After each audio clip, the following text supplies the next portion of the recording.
Okay, so today we're going to be talking about savvy Social Security planning strategies for singles. My name is Rachel Gustafson. I am a certified financial planner with Financial Investment Team, and I'm going to be going through the webinar with you today, answering any questions that you have at the end. We are a woman-owned firm. We specialize in holistic financial planning and financial education. So normally we do educational seminars in person, but with the pandemic, we've moved them to webinars, which actually has been a really great way to get content out to all of you in your homes. And so each month we choose a different topic to share with you. And this month is Social Security strategies for singles. Last month we did Social Security strategies for couples. So just some important things for you to keep in mind as you're preparing for retirement. Social Security is a really important piece of that planning. And so we're going to talk a little bit about some important things to know. To start us off, I'm going to ask a quick poll question. Have you started drawing on Social Security? And this will just give me an idea of who we have on the call today.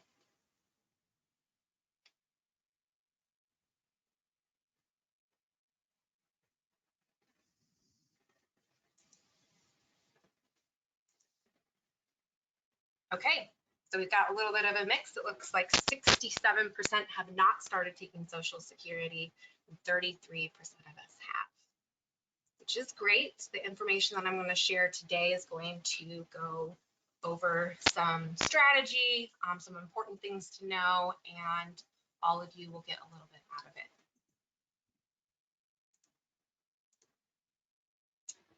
So to start us off, how confident are you in your ability to retire comfortably? This question was recently posed to 5,900 men and women who are still working. And the results showed that women are less confident in their ability to retire comfortably. 36% they were either not too confident or not confident at all, compared to 28% of men. So it just gives you an idea of where we are in our comfortability around retiring. And what is a way that we can become more comfortable with retirement? Being educated. That gives us some peace of mind. So that's the idea behind today, is giving you some education. So let's look at some Social Security history.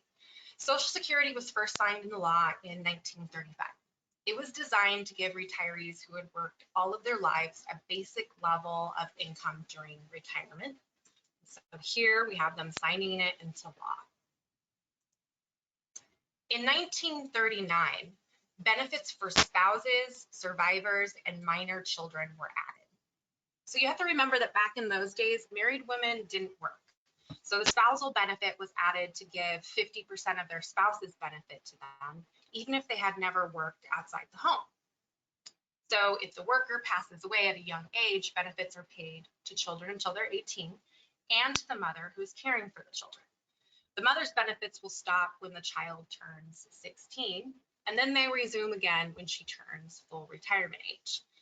So a really great example of this, I was working through a plan with a woman who her husband had passed away when her children were really young, and she had this situation where she received a benefit until they turned 16, and then it turned off. That was her survivor benefit. And she was under the assumption, after talking to Social Security, that that was it. She was done. No more survivor benefits. She had used it when her husband had initially passed away.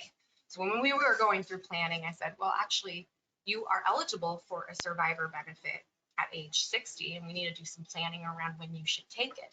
She said, oh, no, I already used it. And I said, oh, no, actually, you're still eligible for it. This is just some of the disinformation and the confusion around Social Security. And one of the reasons we do so much education around it is because it can be so confusing, and there's so many different pieces. Social Security also didn't probably think that retirees would have young children, but the same rules apply. So if you're old enough to collect Social Security retirement benefits and you have minor children, your kids can receive benefits too.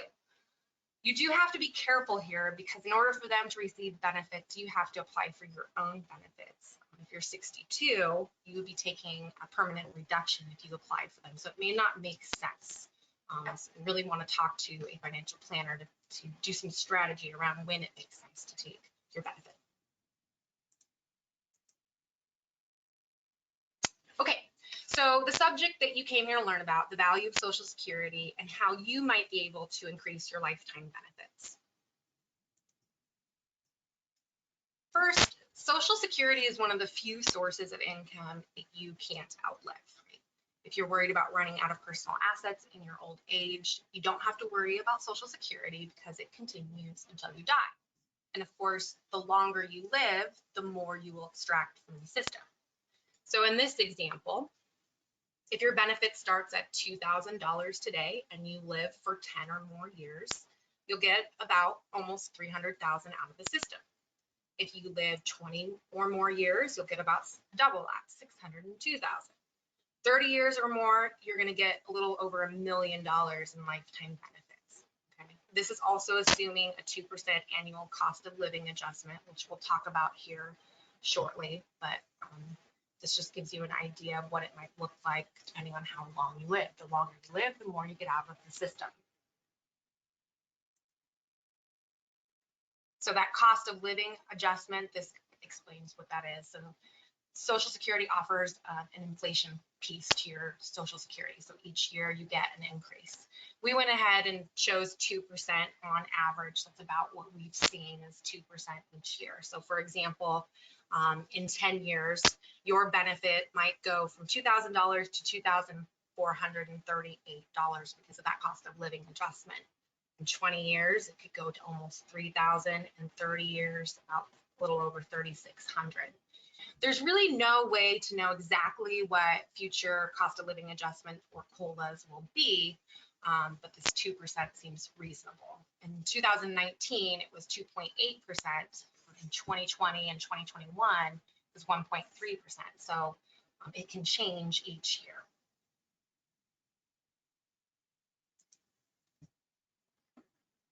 So some questions to ask yourself, because you might be entitled to more than one benefit.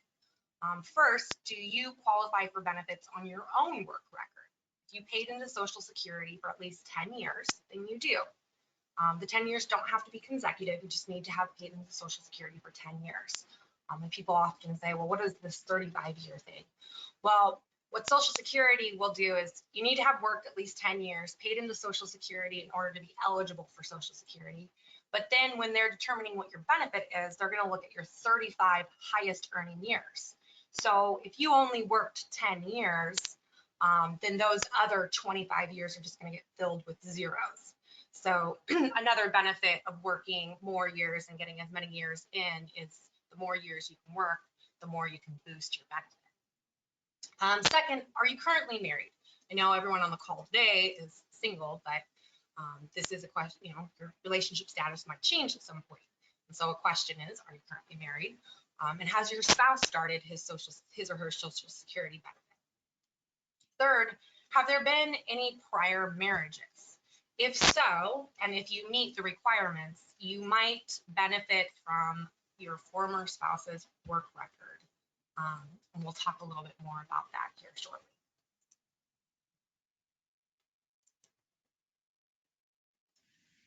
So depending on your answers to the previous questions, you could be entitled to one or more of these following benefits. So retirement benefits on your own record, you might be entitled to a spousal benefit, a divorced spouse benefit, or a survivor benefit. How you coordinate these benefits is really crucial in determining your overall Social Security income. We're going to talk a little bit more about strategy and things to think about here. But before we jump into some definitions that I'm going to go over, I do want to spend some time talking about some of women's realities and things that women on the call need to consider. Women tend to have lower lifetime earnings, lower pensions, and they live longer than men. So while we have made a lot of strides in the work world, there's still a pay gap. On average, women earn 82 cents for every dollar earned by men. So this translates to lower retirement savings, lower pensions, lower Social Security benefits, yet women tend to live longer than men. So women tend to need the resources even more. So just an important piece for women to be aware of.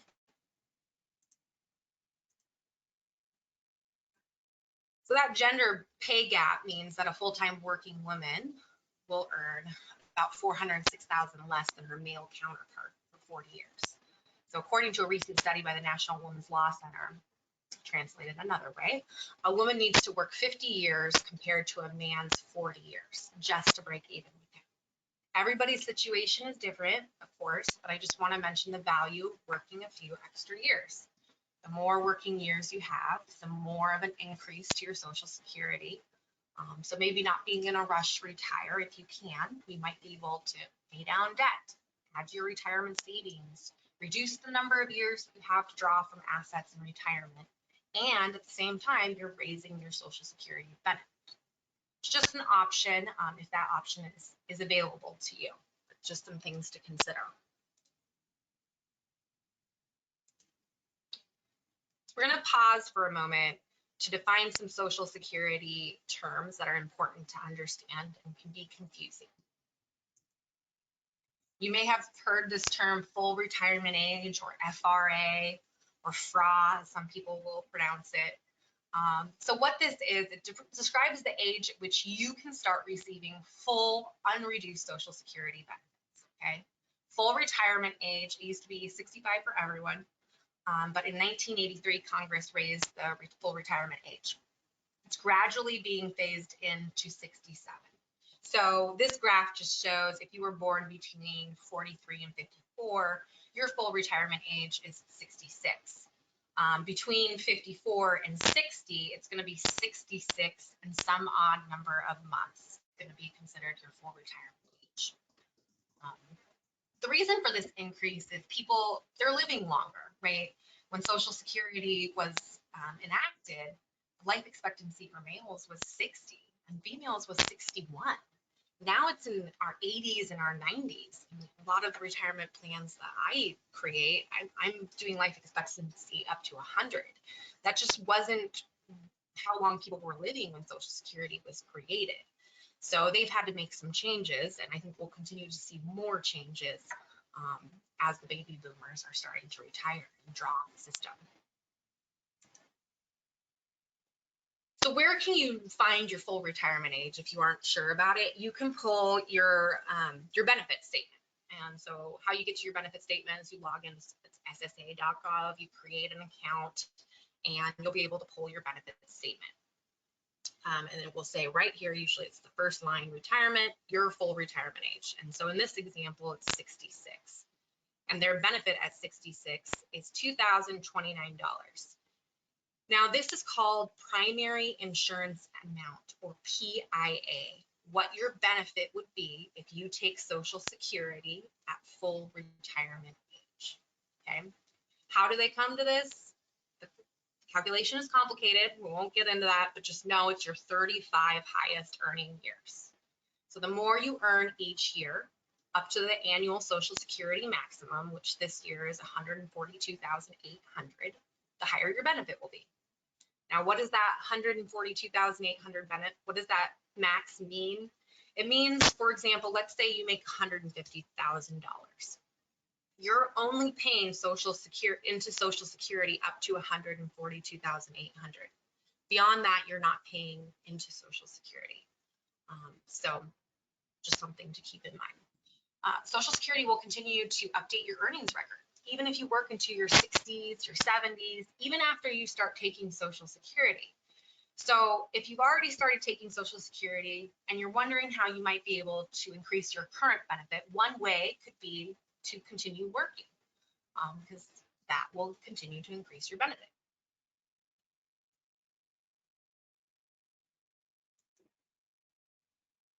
All right, so we're going to dig into some retirement benefits. Just a reminder, if you worked for at least 10 years in a job that paid into Social Security, you will be entitled to a retirement benefit. And there are some jobs that don't pay into it. Some state workers don't pay into it, and government jobs. Most jobs, for the most part, will pay into Social Security.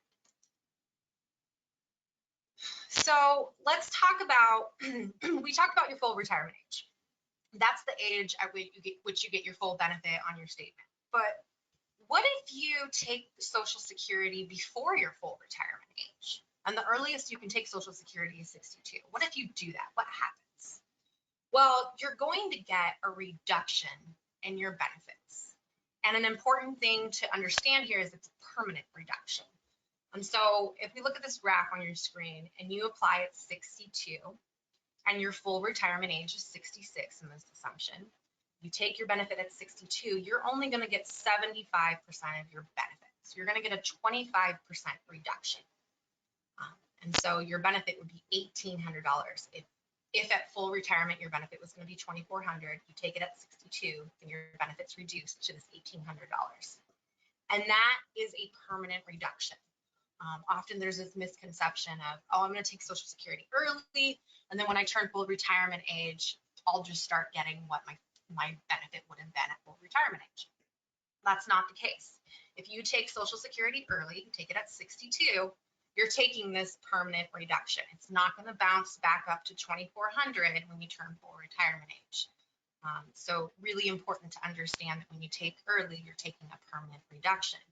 And each year that you delay beyond 62, you're getting closer and closer to 100% of your benefit. And the reduction gets smaller and smaller. And again, in this example, this was for full retirement age at 66. This example shows, well, what if your full retirement age was 67? It's actually an even bigger reduction if you take it at 62, because you're actually taking it about 5 years earlier. So at 62, 4 years. At 62, you would be getting $1,680. That would be your reduction from 2,400. So you got to look at a couple of things if you're looking at early retirement and taking Social Security early is, what is my full retirement age? What is the permanent reduction that I'm going to be taking? And will that be enough to sustain me in retirement if I do that?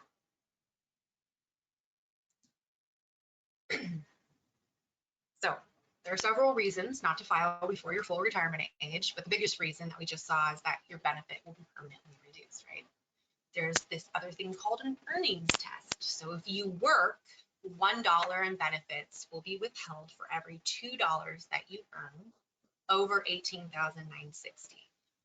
Every year they change how much you can make on Social Security before full retirement age. In 2021, it's $18,960. And this only applies before full retirement age. So for example, if you are 62 years old and you claim Social Security this year and you make, let's say, 40,000, so you're about 20,000, a little over 20,000 over this, then it's 10,000, let's say it's 21,000 over.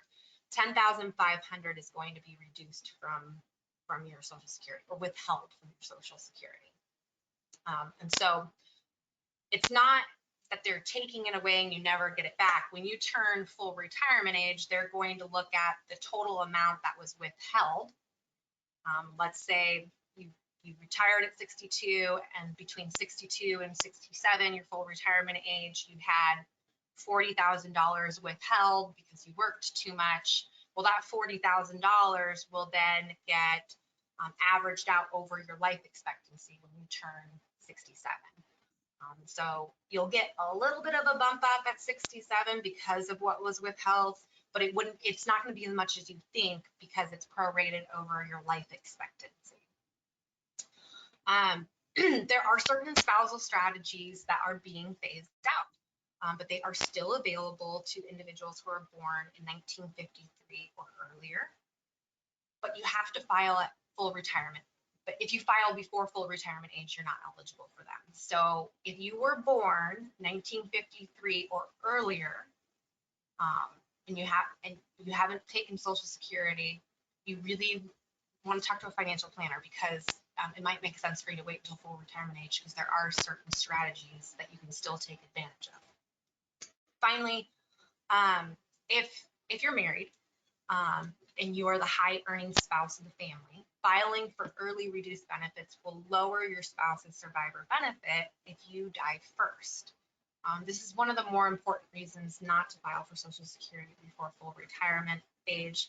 realize that we have singles on the call today, but at some point your relationship status might change. And so just something to be aware of is a high earning spouse really should try to delay taking Social Security. So let's look at the opposite end. We talked about taking Social Security early, but what if you apply after full retirement age? So each year after your full retirement age that you don't take Social Security office is going to reward you. They give you an 8% delayed credit. We call it a delayed credit. And they'll give you that 8% each year until you turn age 70. Anything beyond age 70, they're not going to give you delayed credits. And so in this example, if your full retirement age is 66 and you delay for 1 year to 67, then you get 8% added on, so it increases your benefit by 8%. You delay to 68, another 8%, increases your benefit all the way up to 70.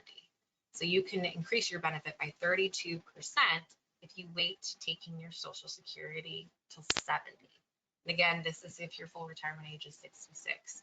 So you can see that delaying increases your benefit by 8%. That's a pretty good amount. And then you have the cost of living adjustment on top of it. So if it's possible in your retirement planning to delay, it is a really great way to increase your benefit and get the most out of Social Security. The next example is if your full retirement age is 67. So with 66, you have 4 years of delayed credits. With 67, you have 3 years of delayed credits. So you can still delay and increase your benefit if your full retirement age is 67, and absolutely something that you should consider if you can. I often get asked, what is the maximum benefit that I can receive from Social Security? So for someone who files at age 70, it's almost $4,000, $3,895. For someone who files at full retirement age, the max, if you're paying the max every year into Social Security, is $3,148. And so every year, depending on what the limits are for Social Security, the max that you can pay in is going to be tweaked. But right now, the max is about $4,000, less than $4,000. So key points to remember: when to apply. It's complex, really requires a customized analysis. We help our clients do is look at your situation and what benefits you're eligible for. But the things to remember: if you apply early, your benefit will be reduced. Your benefit is locked in at that time, and it only goes up by the annual cost of living adjustment. Cost of living adjustments magnify the impact of earlier delayed retirement because the annual cost of living adjustment is applied to either the lower or higher amounts, so it can cause some disparity to increasing each year. The when to apply question impacts survivor benefits as well. In fact, if your spouse earned more than you did, so that his or her PIA is higher than yours, it is even more important for that person to delay filing because this will increase your survivor benefit. If your spouse dies first, the higher benefit will transfer to you. You're not going to get both benefits, but you'll get the higher benefit. So important to be strategizing. If you get married or have a spouse at some point, you want to strategize together. Okay, so how do you estimate your Social Security benefit? Like I had mentioned before, you need to go to socialsecurity.gov. It's going to ask you a few questions. You're going to set up an account, and it's going to give you an estimate based on the work history that Social Security has. So it's important, actually, to make sure that the work history that Social Security does have is accurate. So I always recommend looking at what 35 years they're estimating for. If you see any gaps, double check that those gaps are correct. If you see years that seem particularly low, just make sure that what they're estimating on is accurate. Surprising, but Social Security does make mistakes, so it's important to just double check and be your own advocate.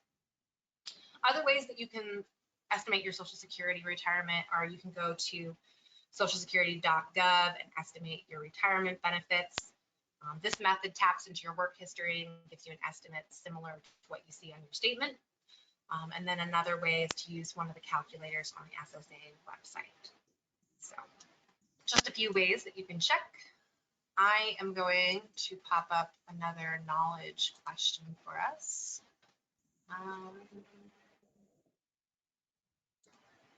Actually, it's not going to let me.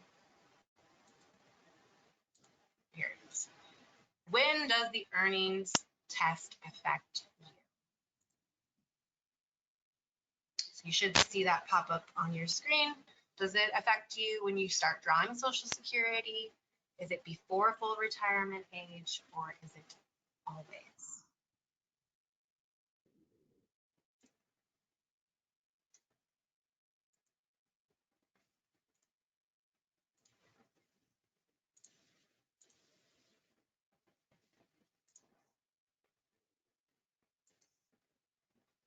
Okay, so earnings test applies before full retirement age. So again, that earnings test, if you take Social Security before full retirement age, then Social Security limits how much money you can make, in the sense that I think I mentioned it's $18,960 for 2021. So if you make more than $18,960 and you have applied for Social Security, let's just say you're age 62, you make more than that $18,960, for every, you will have $1 withheld for every $2 over that limit that you make. So an earnings test is another really important piece to factor in when you're thinking about taking Social Security early. And again, that withheld benefit, when you turn full retirement age, is going to get prorated over your life expectancy. If you have more questions on that, let me know.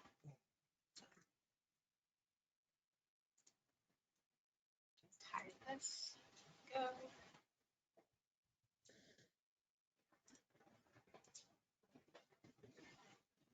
Okay, so I realize this webinar is for single individuals, but I do want to briefly explain how spousal benefits work in case your relationship status ever changes. So when Social Security was first instituted, like I mentioned before, in 1935, most women didn't work.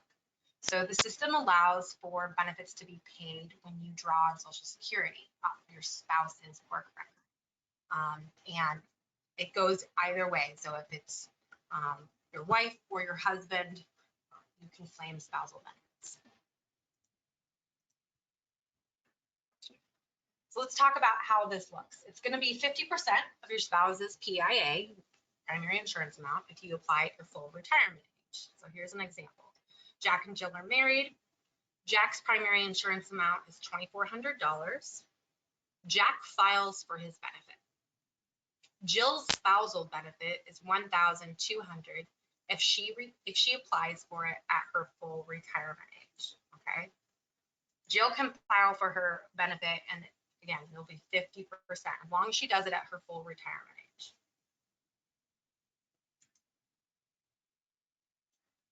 Now we're going to look at divorce spouse benefits. So if you were married longer than 10 years to the same spouse and you're currently unmarried, I want you to pay attention to this. These are the rules. If your marriage lasted 10 years, you're currently unmarried, and your ex-spouse is at least 62, you may be entitled to a divorce spouse benefit. If the divorce occurred more than 2 years ago, he does not need to have filed for his own benefit. He just needs to be 62. I say he or she, either way. So your ex-spouse needs to be at least 62. If it was more than 2 years ago that you got divorced, he or she does not have to have filed. So you can still be eligible. Let's look at an example to really hammer this home. So Dick and Dora, they're divorced. They were married for more than 10 years. Check. Dora is 62 or older and is currently unmarried. Dick's primary insurance amount is $2,400 and he's over 62. Okay. Dora files for her divorce spouse benefit at her full retirement age.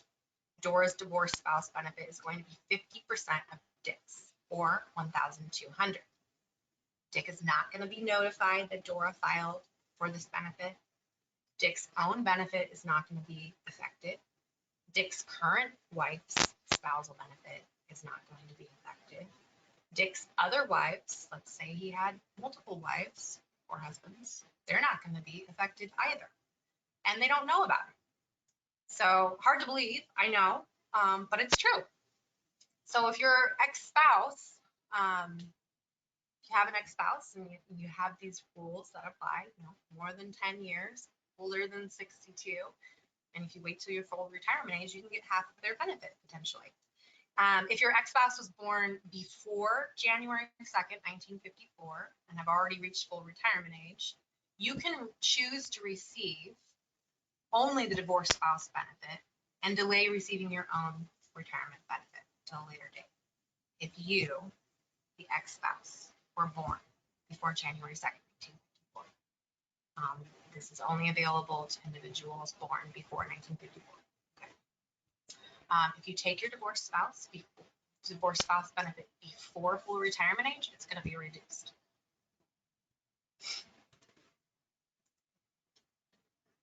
So let's talk a little bit about survivor benefits. Regardless of whether or not you are currently married, have you been married before? Are there any former spouses, dead or alive, lurking out there? Believe it or not, you may be able to receive Social Security benefits based on a former spouse's work record. If your previous marriage ended in divorce, if it, again, lasted 10 years, and if you're currently unmarried, you might qualify for a divorced spouse benefit. If you're divorced and your ex-husband is deceased, you might qualify for a divorced spouse survivor benefit. If you get remarried after 60, you're still eligible for a survivor benefit. It's complicated, I know. Social Security couldn't make it simple. Let's take a deeper look to kind of help you understand this.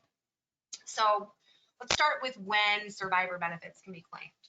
They can be claimed as early as age 60, but it's going to be reduced for a reduced benefit, or 50 if you're disabled, assuming your spouse died before that. Okay?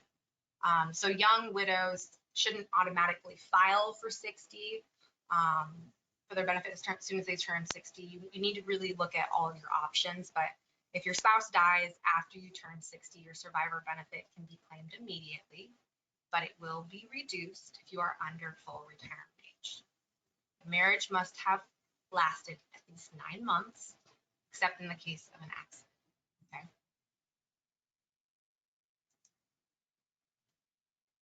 The amount of your survivor benefit, it depends on 2 things. Okay, and I want you to follow this carefully. Okay. The first factor is when your deceased spouse originally claimed his or her benefit. This is called the original benefit. We're going to talk about this in a minute. The second piece of your benefit and how much you're going to get depends on when you, the widow, claim your benefit, your survivor benefit, the actual benefit. So let's look at what the original survivor benefit is based on. Here's an example. Jack and Jill are married. Jack's primary insurance amount is $2,400, and Jack dies at 70 or later. If he had claimed his benefit at 70, Jill's original survivor benefit would be based on his benefit at the time of his death, or $2,976. If he had claimed his benefit at 62, Jill's original survivor benefit will be based on 82.5% Jack's PIA, or $1,900.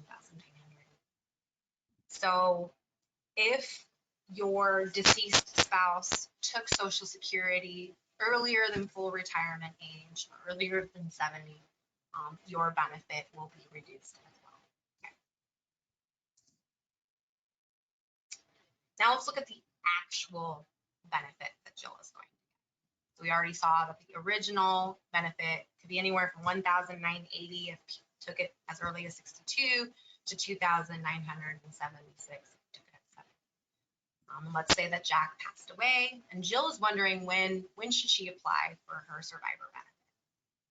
So if Jill applies at age 60, Jill's survivor benefit, and Jack had claimed at age 62, then her benefit will be $1,716.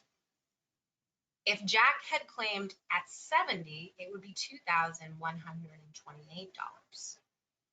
So if Jack had waited, her benefit actually is higher, right? It's almost $300 higher, a little more than that. If Jill applies, we'll just go to her full retirement age. If she applies at her full retirement age and Jack had claimed at 62, she'd get $1,980. If Jack had claimed at 70, she'd get $2,976.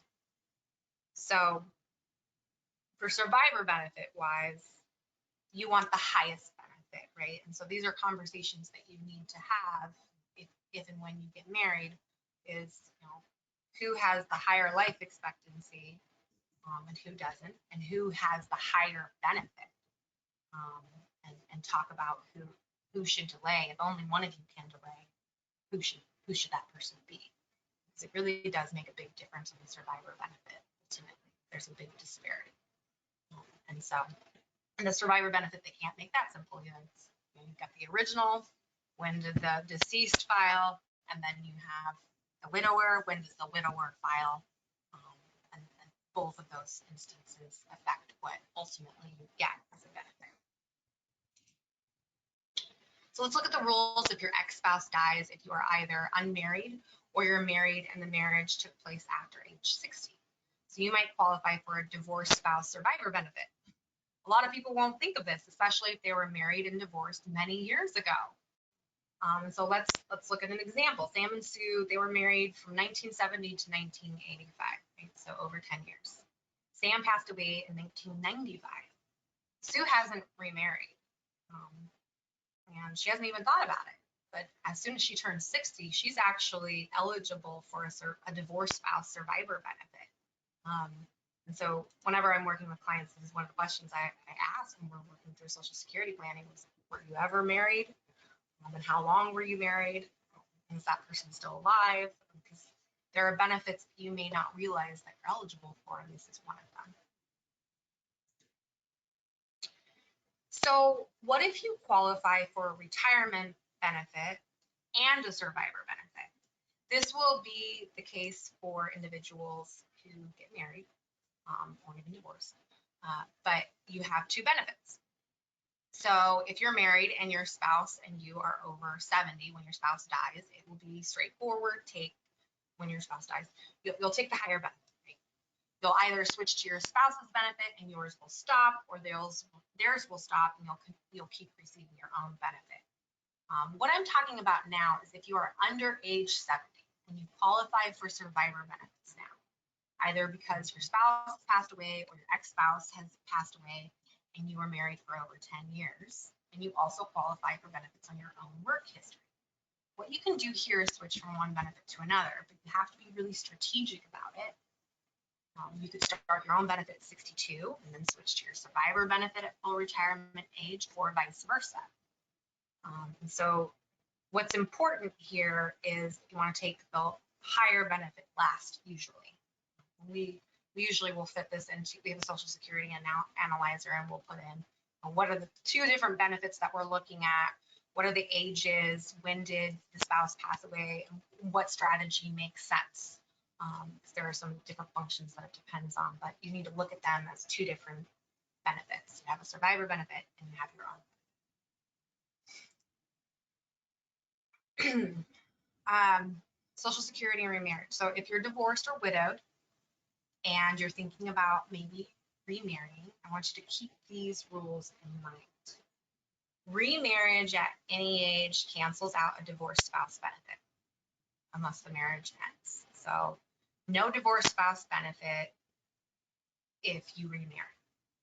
Okay, you must be unmarried to collect these. Remarriage before age 60 will cancel out your survivor benefit and divorced spouse survivor benefit. So if you're in a situation where you're thinking about getting remarried and you're close to 60, you might want to think about waiting a little bit, because if you wait until after age 60, you're still eligible for your survivor benefit. There is one out there that you're eligible for, so you'll still get that even if you remarry, as long as you remarry after 60. So important rules to keep in mind. All right, I'm going to pop up one last question that I get asked quite a bit. Is Social Security taxed?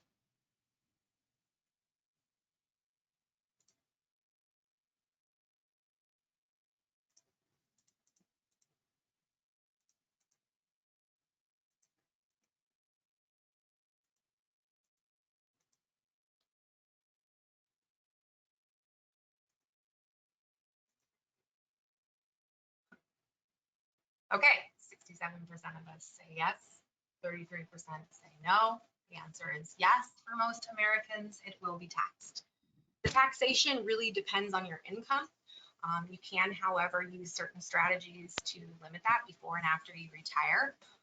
But Social Security benefits, for the most part, for most people, are taxed. Whether it's 50%, 85%, really depends on the income that you have coming in. But just another strategy that you want to make sure you talk to your financial planner about.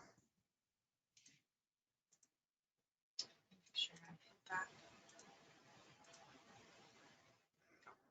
Okay, so I went through a lot in the last 45 minutes. Your minds might be spinning, but what do you do now? You know some of your options. The questions that you're left with is, well, what do I do now with these strategies? How do I put them to use in my own planning? Meet with us. We have a fantastic Social Security analysis that we go through. We're doing a complimentary for everyone on the call. We can take your benefit. If you're eligible for any other benefits, we can include those and talk about what makes sense for you and your planning. Just a complimentary thank you for being on the call. But the biggest thing that I want you to come away with is Social Security is complex, and you don't want to walk into the Social Security office without being educated on what you're asking for and what your options are. Social Security is very good about looking at your current situation when you walk into the office, but they're not going to look at longevity of your plan or your specific situation. They're just going to say the day you walk in the office, this is the highest benefits, so that's probably what you should take. But that might not make the most sense. You really want to know before you go in what you're eligible for, what makes the most sense for your planning, so that the benefit that you ultimately take is the right one for you. Take advantage of that when you leave the webinar today. There's going to be a little survey that pops up. It'll ask you some questions, and it will ask you if you want to come in for a Social Security analysis bias. So let us know. Take advantage of it. It's free. I'm not going to charge anything. All right. So we're going to get to any questions. Just a second here. We got one. We got one. Good. You ready?